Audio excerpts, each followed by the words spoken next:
Hello, everyone, and welcome to our webinar today. My name is Janine, and it is my pleasure to be with you on another presentation of your Columbus Urban League Minority Business Assistance Center Driving for Growth curriculum.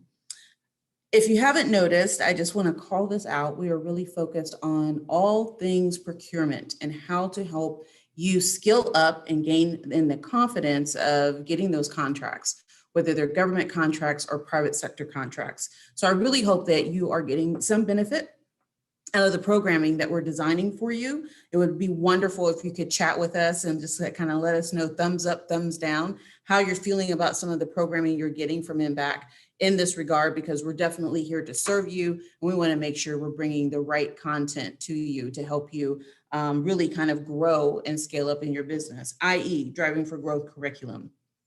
I am here today with Terrell Knight from the PTAC office, PTAC standing for the Procurement Technical and Assistance Center.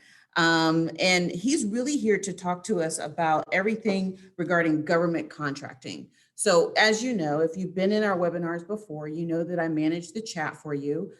Just to make sure that we're all engaged, I want you to give Terrell some ideas on what you're looking to leave with as a result of today's programming when it comes to government contracting. While you're putting things in the chat, I'm just going to tell you a little bit about Terrell. He truly is a subject matter expert in this space. He has been in the space for 10 years, serving in different aspects of small business and minority development.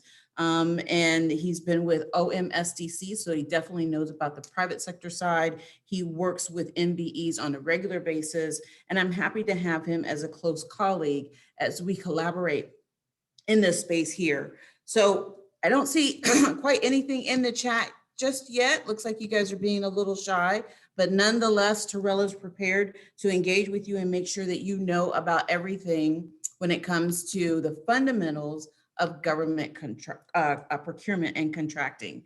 Terrell, I'm going to go ahead and turn the mic over to you, and I'm looking forward to see what you have to share with us today. Thank you, Director Hooks and the Minority Business Assistance Center for having me here today. I really do appreciate the opportunity. This has been really a wonderful, I think this will be a wonderful opportunity for you all to learn a little bit more about procurement on the government side and the corporate side and the private sector side. So I'm really excited to share the information with you today. Just give me 1 second while I get my screen up here. There we go. So once again, my name is Terrell Knight. I am with the Ohio University Procurement Technical Assistance Center. Today we're going to be discussing the fundamentals of government contracting.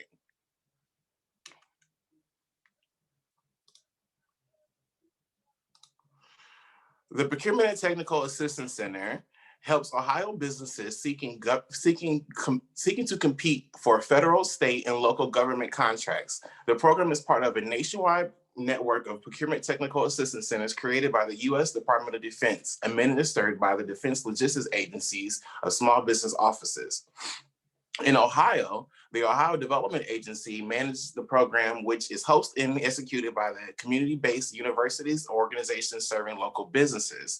To learn more, there's a couple of links there that I will share this PowerPoint with the MBAC team, and hopefully they will send it out to you so you'll be able to click on those links. So we have some growth with our PTAC over the past couple of years. In 2007, the Ohio University PTAC only served 17 counties. As of today, the Ohio University PTAC serves 62 of the 88 counties in Ohio.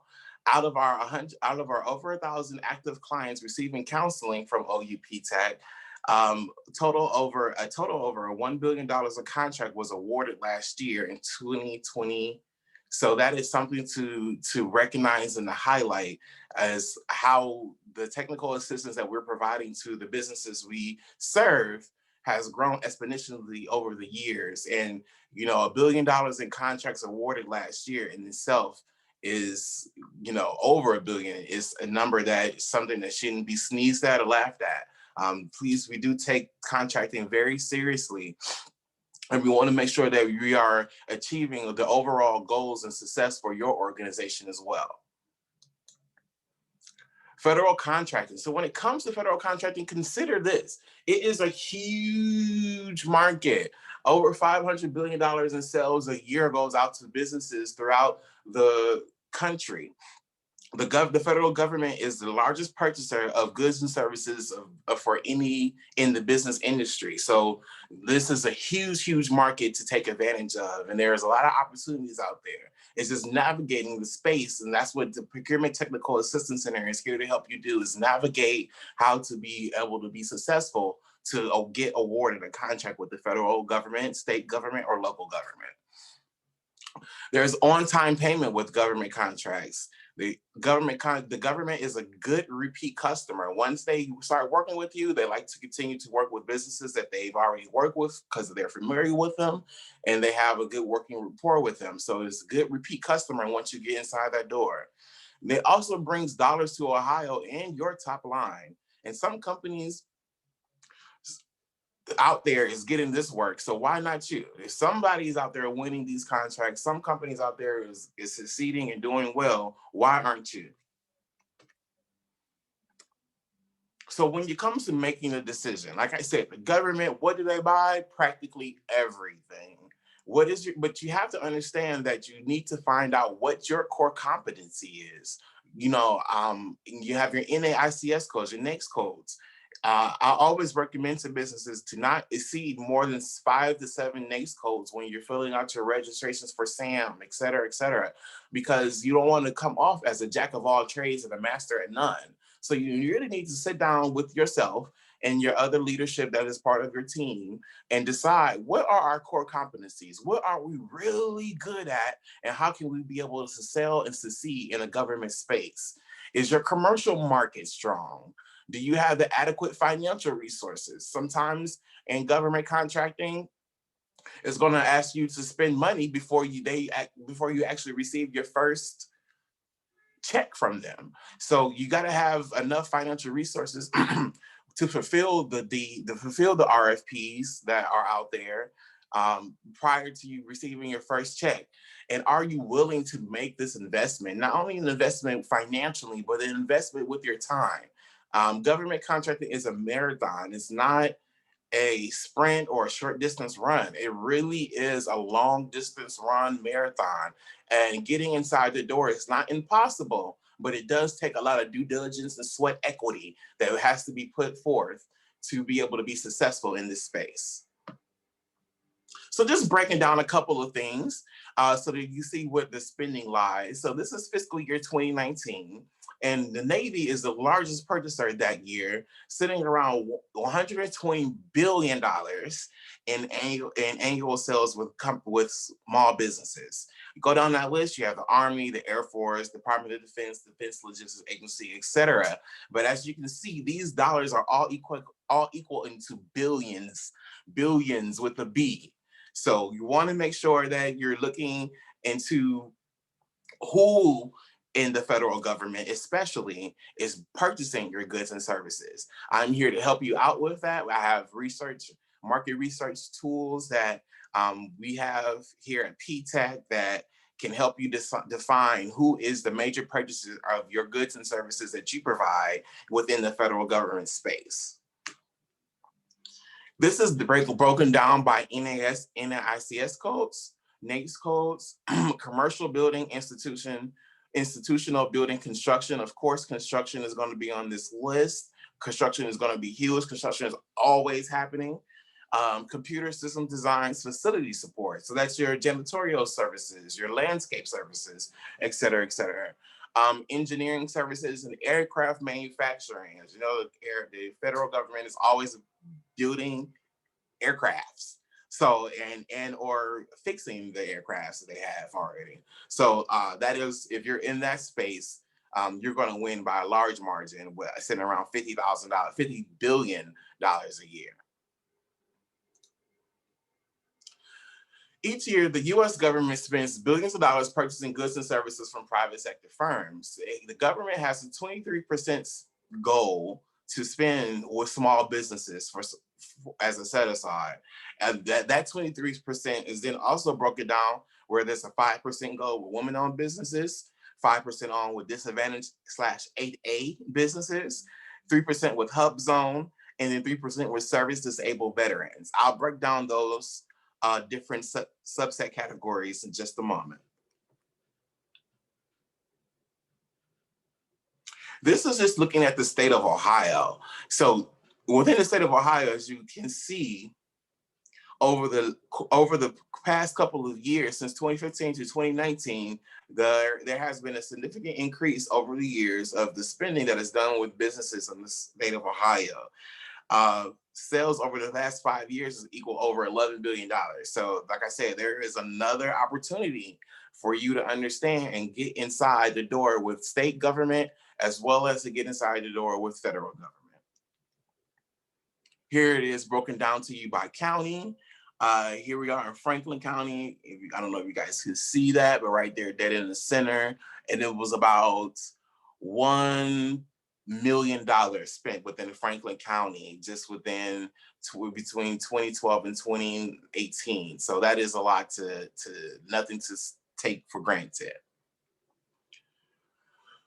Who purchases your goods and services? How often, when, how much, from what company? So it is really good for you to research your market to understand and answer those questions. Know your NAICS codes. I'm here to help you find and discover those based upon keywords that pertain to your business. Do your research. You can find out what those contracting opportunities are. What contracts are out there that could be advantageous for you? Visit BetaSAM to find that information. US Spending. USspending.gov is a really good website for you to find who your competitors are within this space and how they've won opportunities. FPDS, Federal Procurement Data Systems, as well as DIBS, which stands for DLA-BSM Internet Bid Board System. We call it DIBS, but these are all great market research websites for you to go on to do your due diligence and do some market research prior to, said it 3 times, prior to going into the federal government space. Procurement methods. Seal bidding, bidding, open to all vendors awarded to the best offer, request for proposal, evaluation based on the several factors, including your price. You're evaluated on that. Micro purchases. So there are micro purchases that are made within the government that cannot exceed $10,000. The contracting officer selects the best vendor, and they use a credit card, a purchasing card, to make that purchase. Now, for those micro purchases that are up to $10,000, those do not have to be posted as a bid or RFP. So how do you get those micro purchases? That's where we do our market research, and that's where we come in and see who buys what you buy and what you sell. And then we begin to start making some soft introductions via email to those individuals, so that way they become familiar with your company and what you sell. So that way, when that opportunity comes back around again, they're familiar with you, they know who you are, and they may be more inclined to reach out to you to make that small micro purchase versus the other company or organization, because now they have a familiarity with you due to the introduction that was made. A GSA schedule. GSA schedules are kind of difficult to get. I'm not going to sugarcoat that, but they're not impossible. We just have to do some due diligence and do some work on both of our behalves to make sure that gets done. But this is another opportunity for you to work closely with your Procurement Technical Assistance Center to be able to get yourself a GSA schedule. So PTAC, we operate under the Code of Federal Regulations. This is the Code of Federal Regulations is a long, huge document that breaks down how the government buys and operates. And it really is a book of rules. And those in FAR, what you call it, which is the Federal Acquisition Regulations, changes. It's always ever changing. So it is my job to stay abreast of those changes when they occur, and then to inform you how those changes may have an impact upon you and your business. If you would like some more information and read FAR yourself, There's a couple of links there on this slide. Like I said, I'll be sharing the slides with the MBAC team, and hopefully they'll be sharing it with you. So where do I begin? So we already talked about doing your market research and doing that. So that was step number one. Step number two is a required registration. That required registration is in a system called SAM. SAM stands for System for Award Management. You must be registered in SAM to do work with the federal government. This is how the government pays you. This is how they find you and source you for opportunities, etc. If you're not registered with SAM, you will not get an opportunity. Visit sam.gov to get that registration taken care of. This is another area where PTAC can assist you because SAM can be a little bit confusing. Some of the language that they use is not common terms, so it may confuse you a little bit, but that's okay. Just give us a call and we'll help you out, and we'll help break down some of that language for you to help make it make more sense for you. In order to register in SAM, there's a couple of things you must have first before you sit down at the computer. You must have one, your DUNS number. If you do not have a DUNS number for your business, visit dnb.com, Duns and Bradstreet, and register for a DUNS number. Number two, you must have a business checking account. If you don't have a business checking account, you cannot register in SAM. Now, this does not mean they're going to be taking money from you. This is how they're going to pay you if you were awarded opportunity. So that's why they're asking you to put their information within the system. So don't be nervous and say, well, why are they asking me for my checking account information? I hope they're not going to take any money from me. They're not. So don't worry about that. They just want to make sure that they don't have to go through those loopholes when it's time for you to get paid, because they have on-time payment schedules. You must have your tax identification number ready, your NAICS codes ready, and then you should be able to visit sam.gov to register. Sam.gov is also going to ask you to register on the SBA Small Dynamic Business Database, SBDD. I will recommend that you do that as well to register with the SBA, especially if you're looking to participate in their 8A program, the HUBZone program, Woman-Owned Small Business program, or any other programs that are out there for small businesses with the SBA.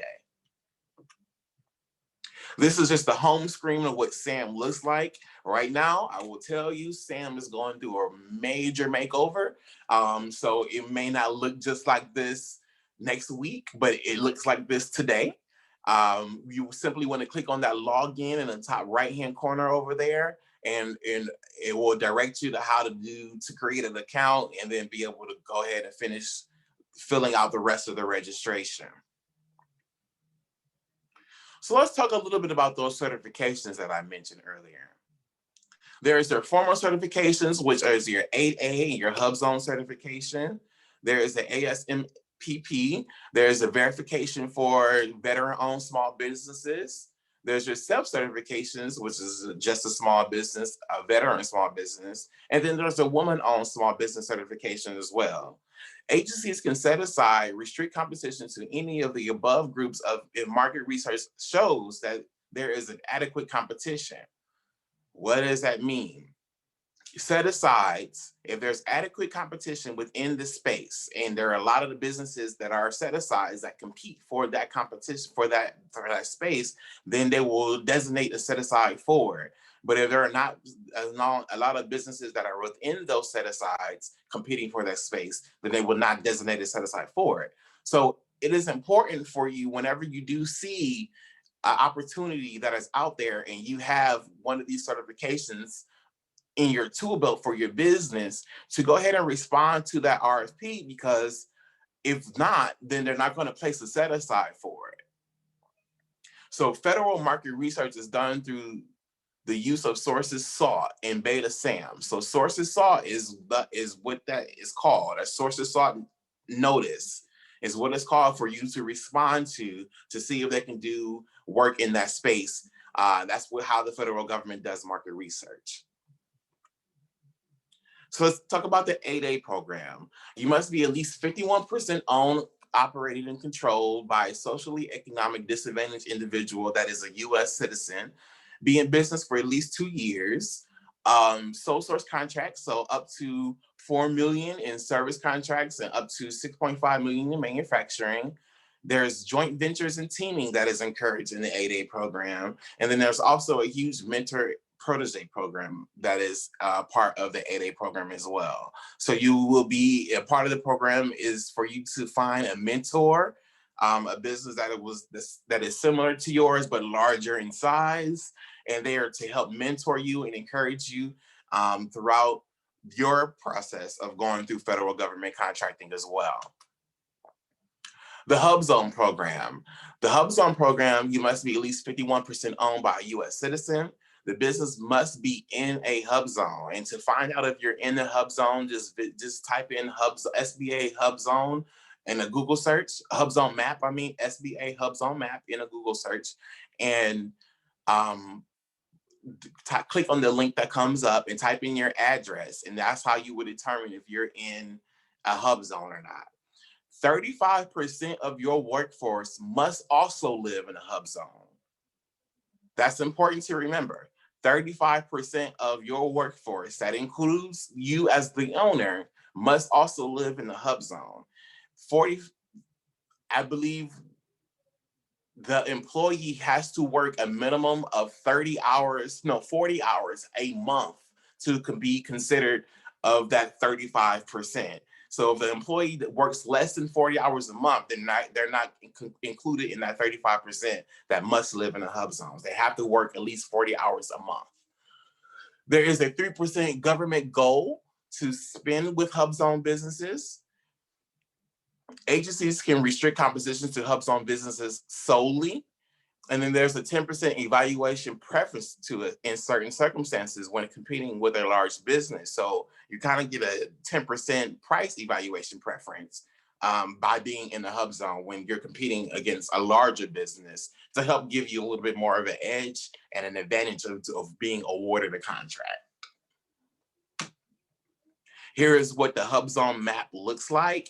And right here in the corner, if you follow my cursor here, it says enter in your address.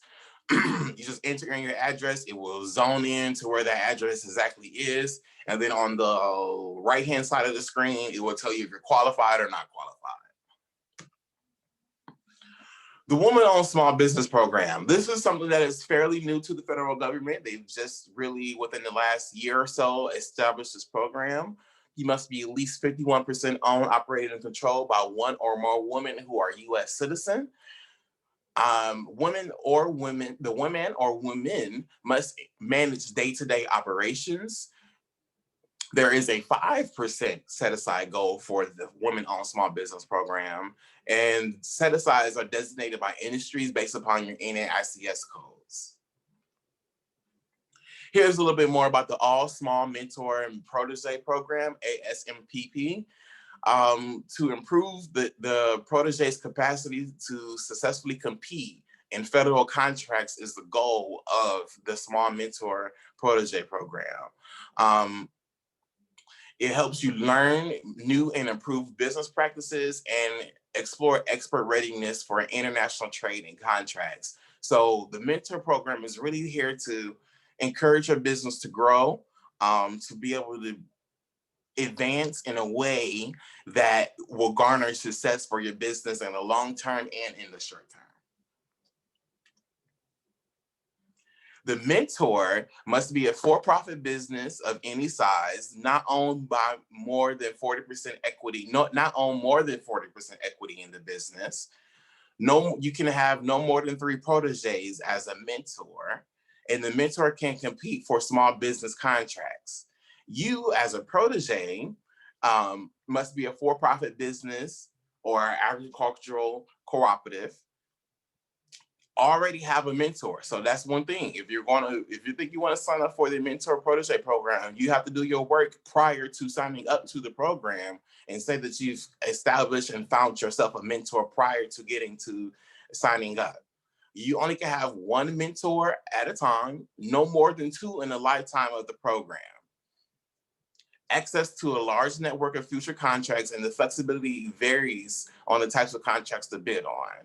So that's just a little bit more information to go a little bit more in the weeds about the Small Business Mentor-Protégé program.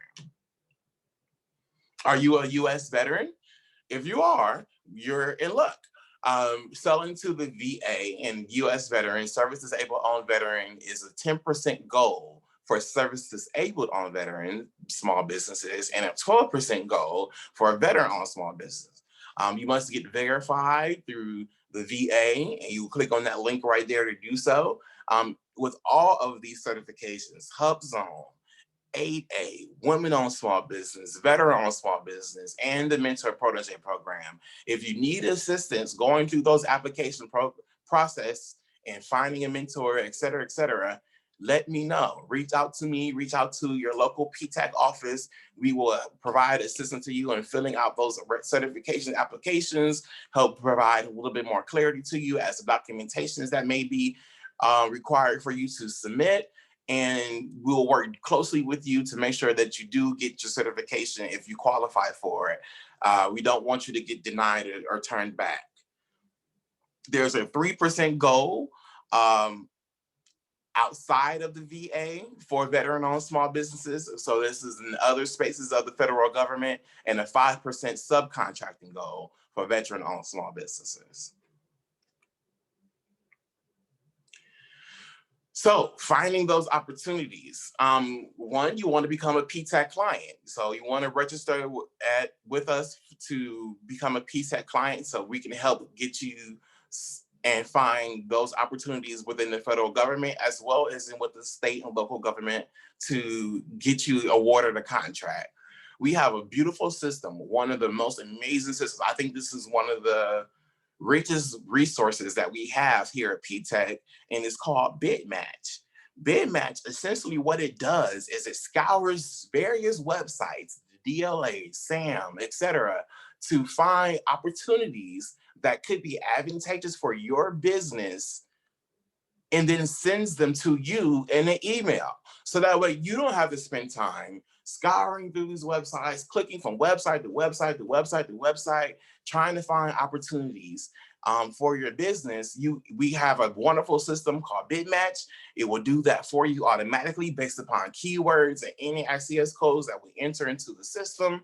And then it will send it to you in an email. I have clients receiving these emails daily, weekly, etc.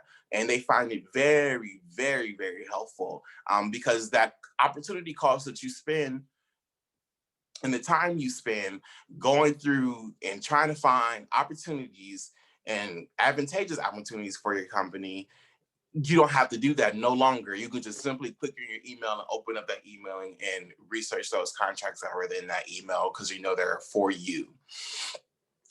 Purchases 25K or over are all on purchases that are 25K or over are all on Beta SAM. We have access to a lot of buying activity websites, and we also can get you connected with febconnect.net. This is going back to that sources sought notices and contract opportunities. A sources sought, just to go a little bit deeper, is a solicitation of interest. Is market research conducted by agencies in the federal government to determine if the capabilities and interests of the marketplace are there. If an agency does not get a response from various categories of small businesses, they will not set aside that contract for those categories. So it's very important that you respond to them because they will then decide to set aside for it, and it makes that opportunity that much more advantageous for you and maybe even more likely for you to win. So please respond to those sources sought notices. Sources sought are not a formal request for the bid, so they're not looking to award a contract right away after they after they put out a sources sought. They're just conducting market research to see what businesses are out there that are able to compete within this space. Marketing. So how do we market to those federal government agencies and those other government agencies? Your capability statement is a number one, most important marketing tool that you can have for your business. The capability statement is basically a one-page resume of your business that outlines the who, what, when, where, how that your business operates. It must be right now, especially because we're in this virtual world. Email format in a PDF is probably going to be the best way to send your capability statement in the email. I would say if you on your capability statement, if you have hyperlinks, if you have email links, anything like that on your capability statement, make sure that they are active, so that way when the person that is reviewing the capability statement can actually just look at it and click on it and then be taken to your website or taken to your Instagram or Twitter or Facebook page, whatever it is that you may have. You want to make sure that those hyperlinks are active on that PDF that you send. Agency contacts. So we look up those agency contacts. Sometimes it's a small business specialist, sometimes it's a contracting officer, sometimes it's a procurement center representative, and sometimes it's just an individual buyer. It just depends, varies, and we'll be able to delineate and decipher which one it is once we get in front of the bid or bid, ready to reach out to said individual within said organization or agency. Here's an example of a capability statement. If you need help with the capability statement, not only is PTAC here to help you with the capability statement, but NBAC as well. NBAC has wonderful workshops on how to put together a capability statement. I think they do an awesome job at it. So either reach out to your local PTAC or your local NBAC office to get assistance in putting together a capability statement.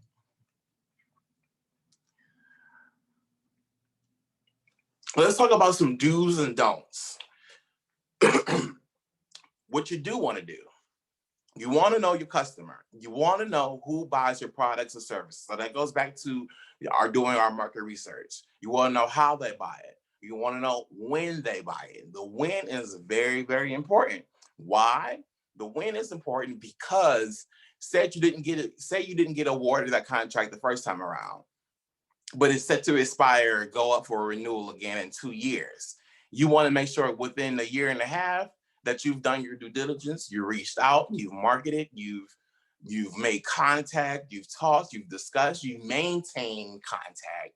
Not saying that you want to be a pest, but you want to maintain contact throughout that course of the year and a half. And then once that bid is up for proposal again, you want to be able to make sure that you're one of the first in line to submit that bid.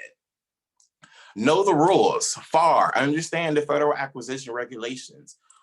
Contract requirements and specifications. Understand the contract history. The contract requirements and specifications is a big one there. A lot of businesses shoot themselves in the foot simply because they didn't follow directions. They didn't read the contract requirements. They didn't read the specifications within the RFP of how to respond back to the RFP. They didn't, once they got the RFP, once they got the contract, they didn't read the contract specifications and didn't fulfill part of the contract. Big no-nos. You want to make sure that you're doing your due diligence and that you're reading thoroughly through all of the information that you receive. I know it could be a lot sometimes, but it's better to be in the know instead of being ignorant to something. So please, please, please do your due diligence and make sure you're reading through thoroughly. And I'm here to be as helpful to you as possible as well. So if something does not seem clear to you or you need a point of clarity on something, please feel free just to reach out to me or someone within the PTAC office, and they will be able to provide you with point of clarity to those specifications that are within those contracts. Perform as promised. Oh man, how big is that? You want to perform as promised in your contract. On-time delivery. You want to make sure you give the best quality, and you want to make sure you compete at the best price. Some don'ts, some major no-nos. Don't be afraid to ask questions and to get clarity. It's not a bad thing. The more questions you ask, the better, I think, because it shows that you are actively engaged. It shows that you are actively interested, and it shows that you're more likely to be able to be a more viable candidate than someone who is not asking questions and just submitting something because you want to make sure you get it right. That looks good. So don't be afraid to ask questions and get clarity. Don't submit your proposal late. I don't think I need to go into details as to why you don't need to do that. Don't be late for appointments. Be reliable. Don't oversell yourself. Don't say that you can cut the grass, trim the trees, paint the house, paint the building, clean the inside and the outside, and you only got 2 employees. You're overselling yourself. You know you can't do all of that. So please be aware of what you can do and what you can't do. Don't be unprepared. Don't drag out your presentations. Don't submit sloppy paperwork. Don't be demanding or difficult, and don't have unrealistic goals or expectations. So what does a procurement ready business look like? You have a viable business. You're selling your products and services. You determine what your NAICS codes are, your purchasing service codes are. You figured those out. You've got a DUNS number. You've registered on SAM. You've determined if you qualify for any of those set-asides. You've created your capability statement, and you've contacted your local PTAC. Those are the essential 7 steps to be able to get ready to do business with the government. These steps are essential. Contacting your local PTAC is there, I think, last, but it also could be there as the first one. So you want to make sure that you contact your PTAC office to get points of clarity, to get assistance. This is what we're doing. And the beautiful thing about all of this is that PTAC, we're free of charge. It is our mission. This is what we do. We increase contract activities between small businesses, prime government contractors, federal, state, and local government agencies. We provide services, tools, and training to help businesses within the government and procurement related needs. PTAC is also known as like the eHarmony matchmakers of government contracting. So we're that kind of middleman, that link to come to and find your lovely match on the other side of the government contracting space. And like I said, our services are free of charge. We are funded by the Defense Logistics Agency, and we offer a lot of rich resources and tools that can be very, very advantageous for your business. I tell you, when I came over to PTAC, coming from the Ohio Minority Supplier Development Council, I knew enough to be dangerous, but I did not know how much resources are actually here at PTAC. And I think a lot of people don't understand or realize that this is a very resource-rich operation and organization. And if you do not take advantage of these opportunities, you're going to find yourself on the back end of everything, on the tailspin of everything, instead of being on the forefront of everything. So please reach out and work with your local PTAC offices to get all of the resources that are necessary for your business to be successful. Your success is our success.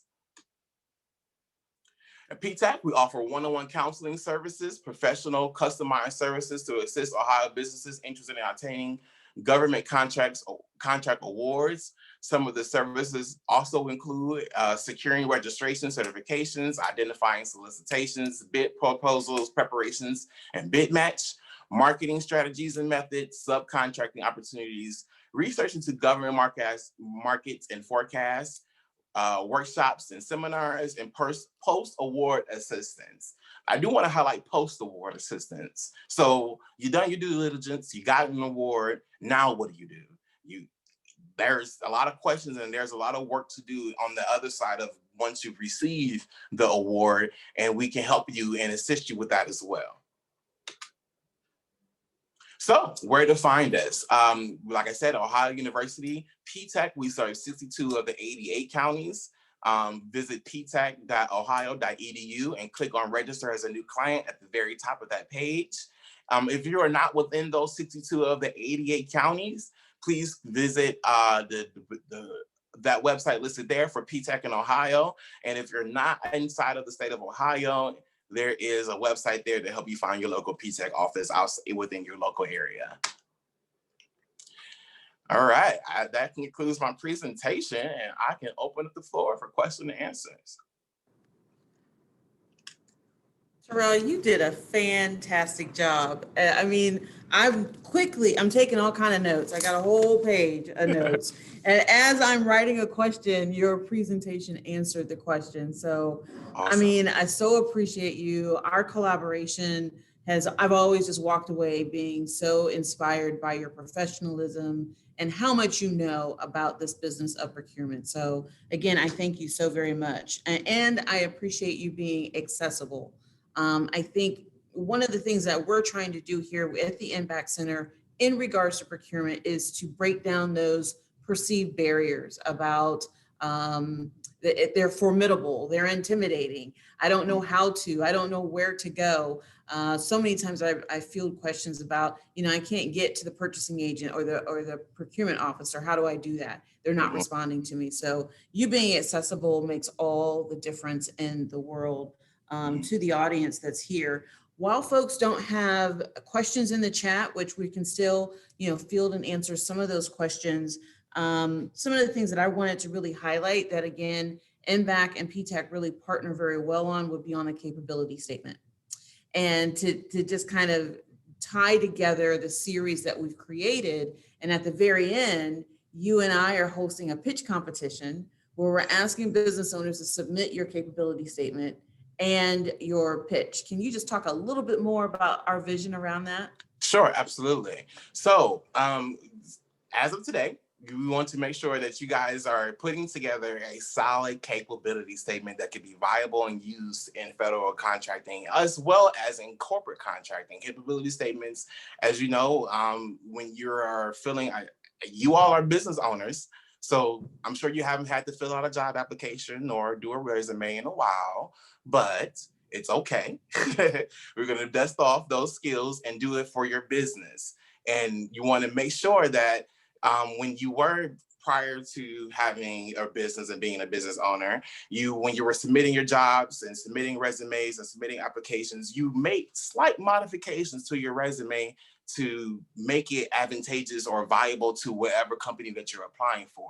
The same thing applies to your capability statement. So if you're going to corporate procurement, you want to make a couple of slight changes, and we can help you understand what those slight changes are. And if you're going to government procurement, you're going to make a couple of slight changes, and we help you understand what those changes are. However, the basis of the document is pretty straightforward and the same. So today we're putting you to task. We're charging you to go ahead and put together a capability statement for your business. We will then ask you to submit that capability statement to Director Hooks and myself. We will do an internal review of that capability statement and then give you some feedback and critique on that capability statement and how to make it either better, to let you know you did a great job, you're not out of the park the first time around, or say let's make some modifications there. But after you build your capability statement, you want to put together a pitch. An elevator pitch is 30 to 60 seconds. We're going to have a mini pitch competition at the end of this just to see how well you do. One of the directives, or one of the parts of the presentations that I talked about in the do's or don't portion, was don't be too elaborative. I think sometimes as a business owner, you want to get in front of that purchasing officer, you want to get in front of that contract officer and let them know everything. I started this business in my basement and I've grown and I've done this and here I am today and I'm great. Quite frankly, the purchasing officer really doesn't care. They just want to know about your business and they don't have a lot of time to spend with you to learn about your business. So putting together an effective, short, succinct, and well presented pitch, elevator pitch, is going to be imperative and paramount to success of your business. So we're going to charge you with how to put together a pitch, and we're going to ask you to just come up with your own 30 to 60-second commercial for your business. And we will, on our last session, we'll have all of you present your pitch to the group, and we will let you know, we'll give you a scorecard and grade you on how well you do. Yep, excellent explanation. And I just want to piggyback on what he's saying. The capability statement is so very important because, especially in a virtual environment, that is your way to market your business to people that don't know anything about you. So you really are structuring on one page the resume artifacts of your business, what you do, what are your associated codes, your past performance, the things that make you different from other players in your field or in your industry, and just making that statement about why would someone want to do business with you. And the pitch, again, it needs to be really brief, concise, but impactful. So you want to go into who you are, who you serve, and how do they benefit by doing business with you, right? That's going to hit all cylinders when you're talking to those key purchasing agents. So we're, really dug into what a rich resource PTAC is for the government procurement sector. And the fact that you guys can work across state, local, and federal is incredible. And that should really kind of get people's attention in terms of seeking out PTAC for that assistance. I know we drive clients in your direction. And now that you're talking about billions of dollars of revenue, we're going to send even more people your way. And you do the bid assistance. So, that's so very important. I see Byron Taylor had a question, or his hand was up at least. Just wanted to say, Byron, if you could put your question in the chat for me, that'll really help me. I'm having a hard time navigating how to give you an opportunity to speak. So please put your question in the chat there. So I also wanted to hit on the fact that there's other ways to access bid information, and that would be through the weekly WeCare e-newsletter that we send out through the MBAC office. We have bid notices embedded in that, so things from different municipalities, things from the state, and most recently we're looking at supporting the OSU Wexner Inpatient Center and helping businesses become EDGE certified to participate in what that contracting opportunity looks like. So I just want everyone to not only stay tuned to PTAC, but also look to Impact as a resource provider for you in getting connected to the right people in the right places. Let's talk a little bit about that bid match, because I love the fact that you talked about being the eHarmony of procurement. Yes. That sticks, right? So tell me a little bit more about the bid match. Why, as a small business owner, is that going to be something important to me? Absolutely. Oh my gosh. So bid match, like I said, you as a business owner, you don't have a lot of time. You're juggling a lot of balls, and you're trying to do a lot of things at one time. You're working on the business. In a lot of cases, you're working on the business and simultaneously you're working in the business. And having to take away the time to find opportunities can just be not a great use of your time, especially when you're going from Beta Sam to state of Ohio to city of Columbus to Columbus City Schools to, and just looking to see if they even have the opportunity for you, let alone if they do. So BidMatch, essentially, it will look at all of those websites and scour those websites for opportunities based upon keywords. So if you're in janitorial services, you will enter in your NAICS codes for your janitorial service, keywords like janitorial, cleaning, I don't know, keywords, you're a subject matter expert in your industry, but keywords that could be advantageous that you think will be a great word for your business to be sourced and found for an opportunity. It does that. It searches all of those websites, and then it sends you an email. Like I said, some of these emails come about daily. Some of these emails come out every other day, every week, every other week. It just depends on what industry you're in and how popular and how well those keywords are working for you. If we happen to find that you got set up in BidMatch and you're like, Terrell, none of these opportunities are coming to my email are for me. This is just not inside of my wheelhouse. I can't do it. I don't know what this is. Let me know. We'll go back to the BidMatch system. We'll make some modifications to it. We can always modify that BidMatch. We can always change it and make sure that we're getting the best results for you possible. That's what we're here for, to help. And then once we find those results, we will be able to help you actually respond to the RFP, send the RFP in, etc. A lot of our clients. Let me interrupt you there, because that actually ties into a question that we have from Byron. So Byron, thank you for putting that in the chat, and really need to learn how to bid on contracts. So you said, I can help you. We will sit down together and make sure we've got the right codes in the system to drive the notices to you. Yep. And then when you find something that's within your scope of work, we will help you respond to that bid. Is that what you said? Yes, it is. That's totally correct. That is totally opposite. That is it right now. I have a business I'm working with right now. They have a bid. We met yesterday for the first time. In our meeting, I did some market research for them, just because while I'm meeting with my businesses, there may be opportunities that exist for you right now that you just are unaware of. So, and I can get you set up in bid match, but it won't work that day of. It will work the next day. So I just did a little search, and we happened to find an opportunity with the state of Ohio that was very, very advantageous for them. That bid's due on Monday at 1:00. We just met yesterday. So Wow.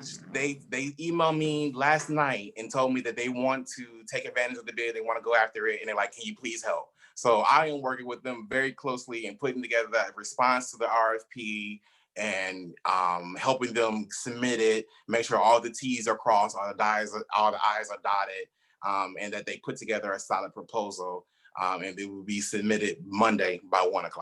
So, we do help. Fantastic. Fantastic. And that was really going to my question, and what Byron's trying to get to is, how do I really prepare for that bid?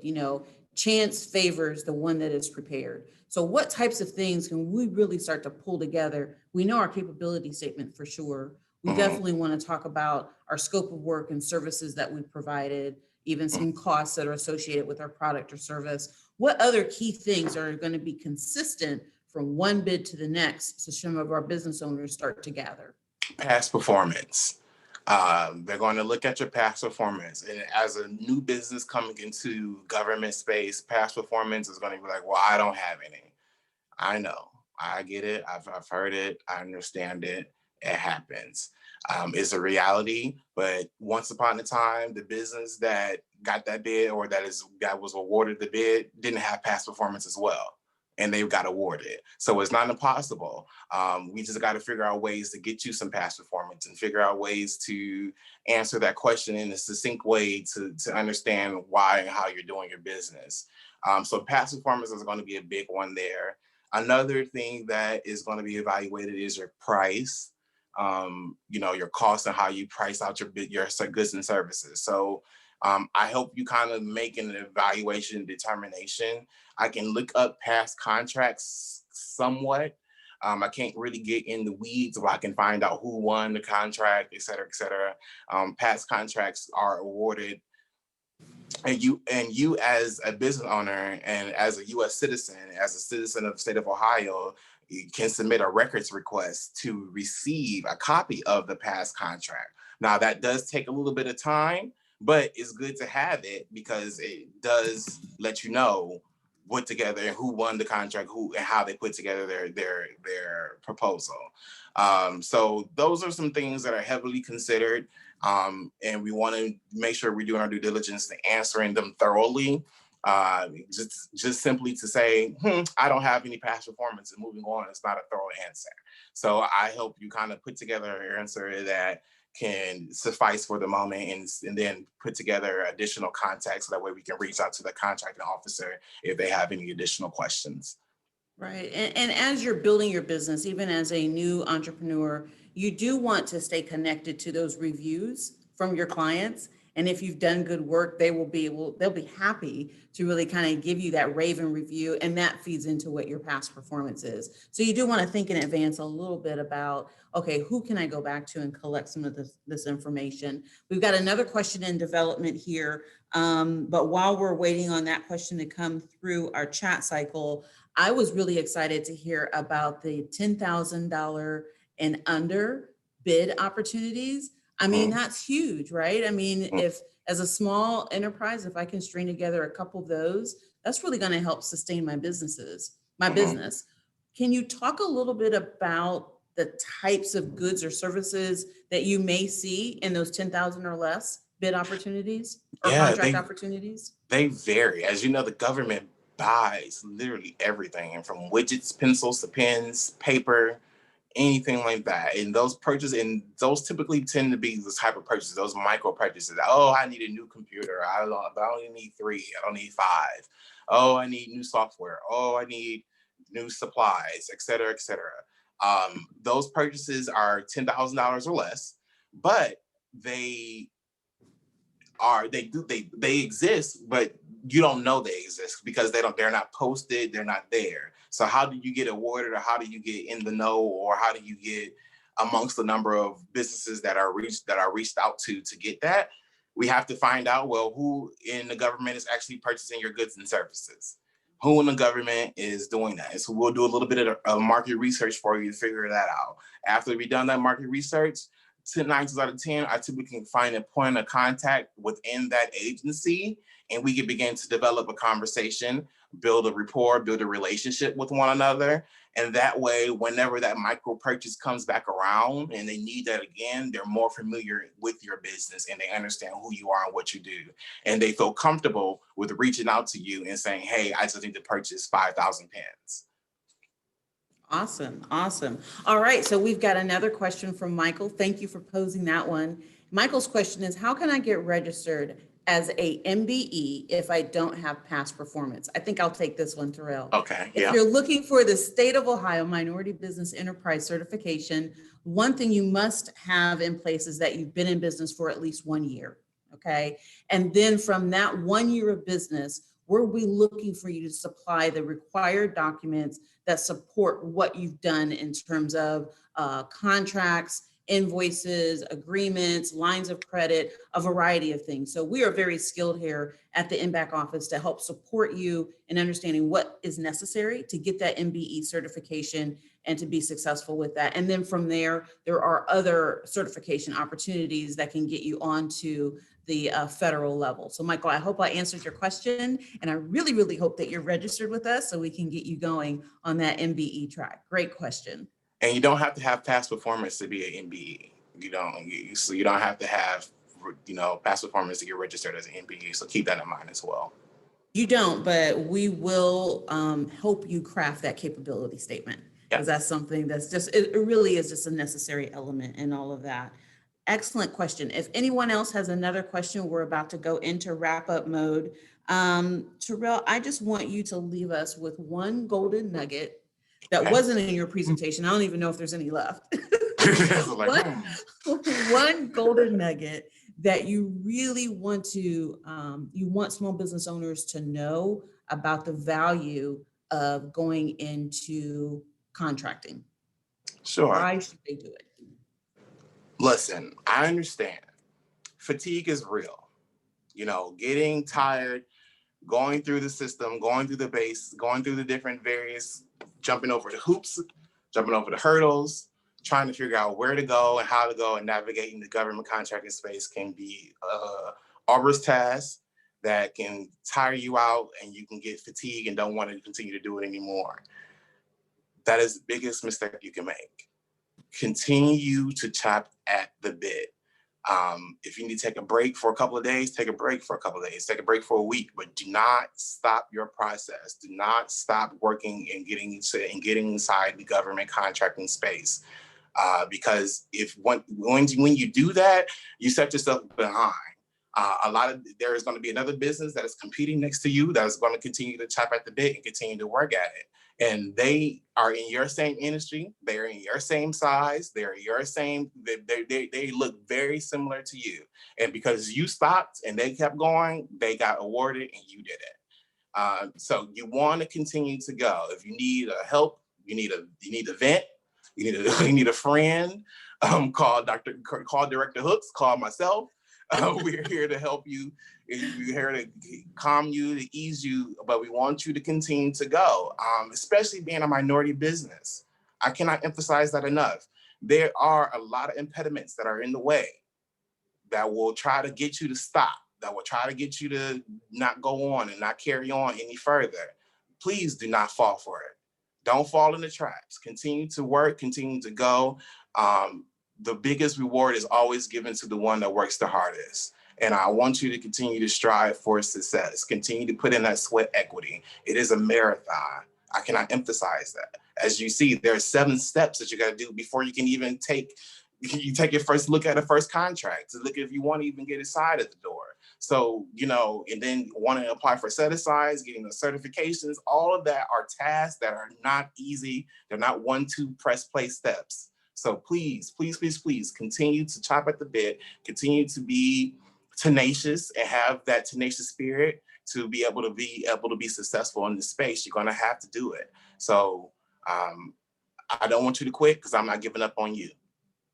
Amen. Amen to that. And again, it really comes down to growing your business through contracts. Like you said, federal government pays on time, On time. right? So if you get a nice size contract, that can, you really kind of sustain your business while you're doing other things in other places to grow your business. A contract could mean that you could add on that other person, and that's growth in your business.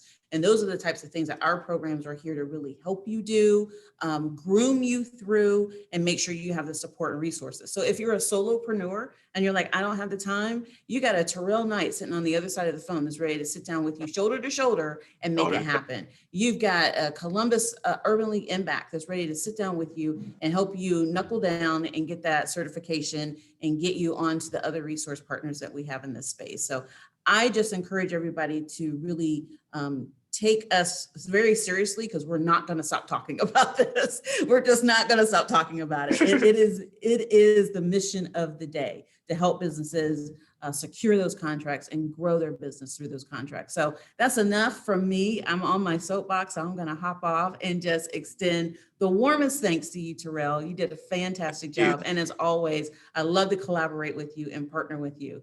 Friends of MBAC, what I want you to do is make sure that you stay tuned and you visit back on our next webinar, which will be next Thursday at 11 o'clock. And we will be talking about procurement in the private sector. So that's going to be another aspect that you can really look to bring into your business. We're going to continue with this all the way through the first week of June. Stay tuned to our MBAC e-newsletter called We Care blog.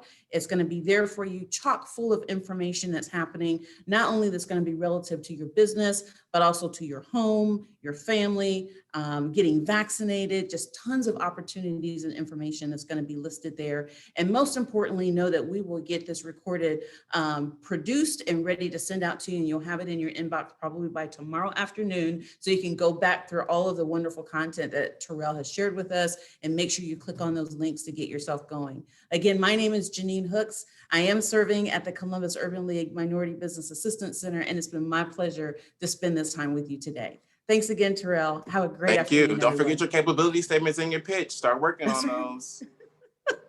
Awesome. Thank you so much, everyone. Have a great afternoon. Bye-bye.